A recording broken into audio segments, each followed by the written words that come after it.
solutions to differential equations. On this particular video, we're going to be looking at linear differential equations, solutions to linear differential equations. Now, how can we say that an equation is linear, right? What will we see that will make the equation linear, right? Whenever you have an equation of the form of dy dx plus py is equal to q, then the equation is said to be linear, and then we can use this method to solve it, because the method we're going to see in this particular video. Now, whenever you have an equation like this, what you're going to need is what we call the integrating factor, right? Integrating factor. So for linear differential equation, the integrating factor is equal to e to the power of the integral of p dx. So basically, whenever you're given a question and you can express it in this form right here, then what you're going to need to do is find your p and find your q, right? Then after you have found this, you have gotten your integrating factor, then you're going to be using this formula to solve the question, and the formula is y multiplied by the integrating factor is equal to the integral of q multiplied by the integrating factor dx. Then you have your plus c. Basically, it's a very simple formula. So I think this is by far one of the simplest ones that you have to do. The only thing here is that first you must put the equation in this form, dy dx plus py is equal to q. So the moment you have it in this form, then the only thing you need to do is find your integrating factor and then you apply the formula, right? All right, let's go. So now for question 1, here I have x plus 1 dy dx minus y is equal to e to the power of x. Then I have x plus 1 squared. So I have this now. So what you're going to do, because now it must be in this form, so what I can do now is just to divide both sides by x plus 1, right? If I divide both sides by x plus 1, I'm going to have dy dx on its own, right? And the equation will be much more simplified. So I'm going to have dy dx minus y over x plus 1 is equal to e to the power of x times x plus 1, right? Because if I divide e to the power of x times x plus 1 squared by x plus 1, one of the x plus 1 is going to go somewhere, right? And then I have this, right? So now you can see that it is in this form, right? Let me write it. So we have dy dx minus 1 over x plus 1 multiplied by y is equal to e to the power of x plus 1. So now you can see that it looks exactly like that form, right? Y over x plus 1 is the same thing as 1 over x plus 1 times y. So this means that p is equal to negative 1 over x plus 1. Do not forget the sign that is with the p. It is very, very important, right? And our q is going to be equal to e to the power of x times x plus 1. So what I'm going to do now is I'm going to find my integrating factor, right, which is e to the integral of p dx, right? So my integrating factor now is going to be e to the integral of, I'm going to put the negative 1 outside. Then I have 1 over x plus 1 dx. So I have this now, and then I'm going to be integrating. So I have my e to the, now when I integrate 1 over x plus 1, I'm going to have ln x plus 1, right? So I have this, right? And then remember, so this minus 1 now can come to this, to come and be the power of x plus 1 here. So I'm going to have e to the power of ln x plus 1 raised to the power of negative 1. And remember from our previous videos, exponents can cancel out natural log. So exponents will cancel natural log. So I have x plus 1 all raised to power minus 1, which is equal to 1 over x plus 1. So I have this. This is my integrating factor. So the only thing I have to do at this point now is just to apply my formula. And my formula is y multiplied by the integrating factor, which is 1 over x plus 1, is equal to the integral of q. And what is q? Q is e raised to power x plus 1 multiplied by my integrating factor, which is 1 over x plus 1. Then I have dx plus c. So x plus 1 here, we cancel x plus 1 here. So I have y over x plus 1 is equal to the integral of e to the power x dx plus c. And now I'll just integrate e to the power of x. So I have y over x plus 1 is equal to e to the power of x plus c. Because if you integrate e to the power of x, you still get e to the power of x. And how we do that is we're going to differentiate the power of the exponent, which in this case is just x. When we differentiate that, we get 1, and then we're going to be dividing the exponent by what we differentiated, right? Just like the way we do for logarithm, right? So if we should divide it, e to the power of x divided by 1, we still get e to the power of x. So now we're going to have y over x plus 1 is equal to e to the power of x, and this is going to be our final answer. And you can decide to make y to be on its own depending on the answers in the option. So you can have y, if you cross multiply, we have e to the power of x plus c, and then we have multiplied by x plus 1, right? So this is going to be your final answer, whichever one works depending on what you see in the option. So this is basically how to solve for linear equations. So we're going to take one more question under linear equations. I'm looking for something more complex. Now basically the questions are not difficult, right? There is just a three-step approach.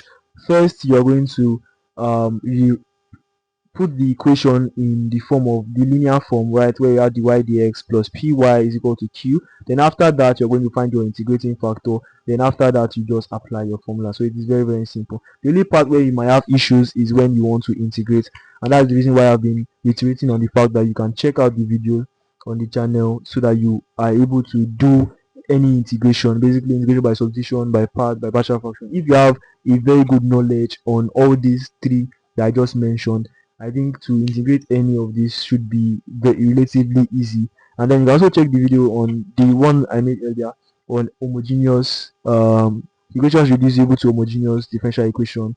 We have a method there. There's a method I use for one of the questions where you can separate the fractions, right? Separate complex fractions, right? That you cannot use integration by partial fraction for, or integration by substitution. Alright, so now let's look at this question.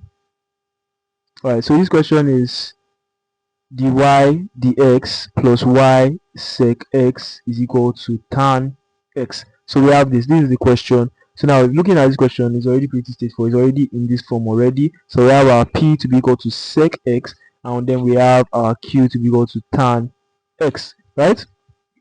Right. Now, so now we're going to be solving this question. So now yes, what do we have? So we're going to take the integrating factor, which is equal to e p dx. So our integrating factor is going to be the exponent of the integral of sec x dx, right? So we have that, and now we are going to be integrating sec x. Right, so now integrating sec x, we're going to have e to the power of ln sec x plus tan x, right? This is already integrated already. It's more like a constant, right? Sec x is 1 over cos x, and then you have to now apply your knowledge of half angle formulas to be able to do this. But if you have knowledge on differentiation already, you know that when you differentiate sec x plus tan x, you're going to get you're going to get, if you differentiate to ln the natural log of sec x plus tan x, you're going to get sec x, right? So that is why the integral is just basically the opposite, and from here your e will cancel your natural log, and then you have your integrating factor to be equal to sec x plus tan x, right? So we have this. So this is your integrating factor, and so basically it's a constant. You can just know the integral of sec x, the integral of tan x, the integral of cot x, the integral of cosec x, right? These are things that you should know of, and you can search it up. Right, so now we're going to apply our formula. Right, so we have y multiplied by the integrating factor, which is sec x plus tan x. Then we have it equal to q, and our q is tan x. So we have tan x multiplied by sec x plus tan x, right? Then we have our dx plus c. So we have y sec x plus tan x is equal to the integral of sec x tan x, right? Just want to check if I'm not making any mistake. All right, sec x tan x plus tan square x, yes, dx, everything in bracket. Then we have plus c. So now what I can use at this point now, because I have two different equations, I can separate the equations, right? I can separate the equations. So I can have y sec x plus tan x is equal to the integral of sec x tan x dx plus the integral of tan square x dx.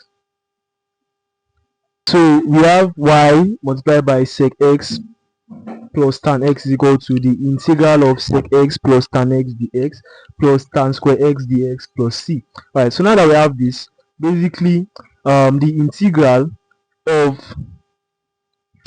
sec x tan x is equal to sec x, right? Again, these are things that you should just know, right? These are things that you should just know. So we have y multiplied by sec x plus tan x is equal to the integral of sec x tan x, which is going to give us sec x, right? Going to give us sec x. But now, when it comes to the integral of tan x, what we can do is that we can involve a trig identity, right? You know that tan square x is equal to sec square x minus 1, right? Is equal to sec square x minus 1. And what we can do is that we can replace tan square x equal to sec square x minus 1 in this question. And the reason why we are doing that is so that it is easier for us to integrate, right?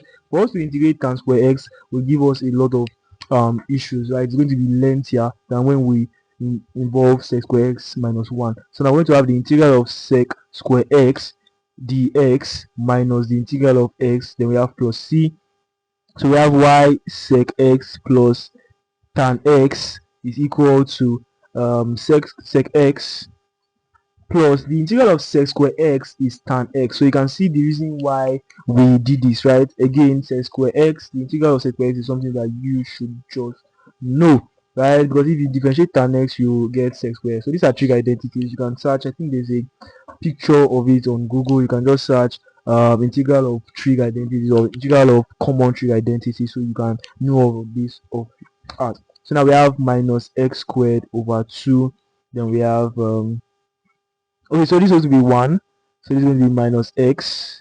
Then we have plus c, right? Minus x plus c. And this is your final answer, but again we can simplify it. So we can divide both sides by sec x plus tan x. And what we can do is that we can group them. So we can group this together.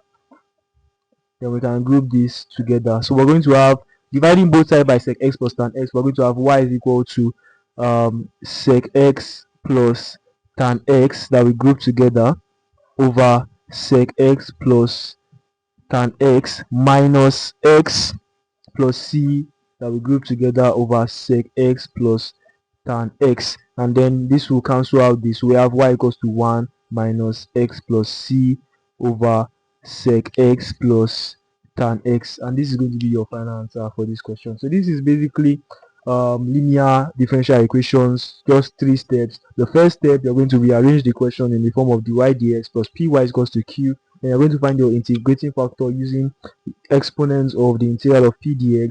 Then after that, you are just going to use the formula y times the integrating factor is equal to the integral of q multiplied by the integrating factor dx plus c, and that is how you solve linear differential equations.